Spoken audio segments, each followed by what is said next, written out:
বন্ধুরা, রান্নাঘরে চলে এসেছি। আমি এখন রান্না করব, ইঁচড় রান্না করব, আলু দিয়ে ইঁচড় রান্না করব। কড়াই তেল ঢেলে দিচ্ছি। ফোড়নের জন্য নিয়েছি তেজপাতা, শুকনো লঙ্কা, 5 ফোড়ন, এই গরম মশলা 5 ফোড়ন ভেজে নেব।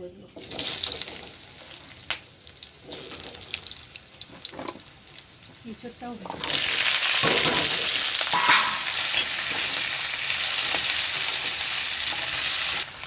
লঙ্কা গুঁড়ো, হলুদ গুঁড়ো, জিরে গুঁড়ো দিয়ে দিলাম।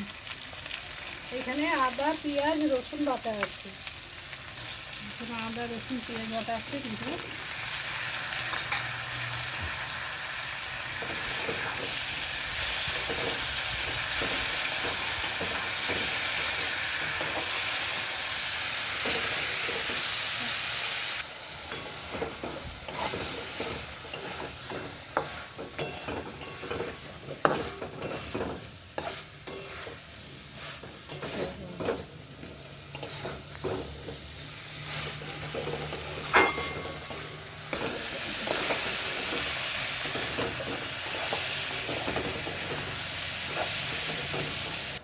লবণ দেবো স্বাদ মতো।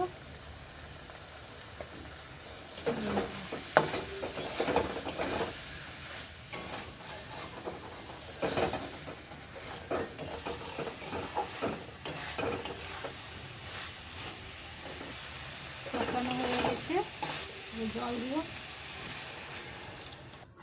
ঢাকাটা দেবো সেদ্ধ হওয়ার জন্য। ঢাকাটা খুলে দেবো।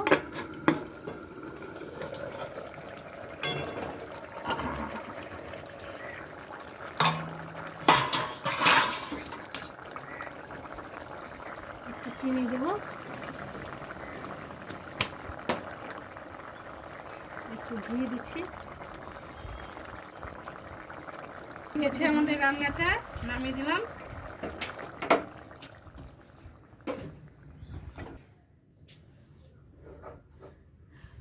আমার রান্নাটা যদি বন্ধুদের ভালো লেগে থাকে, লাইক করো, শেয়ার করো, কমেন্ট করো, সাথে থেকেও ভালো থেকো।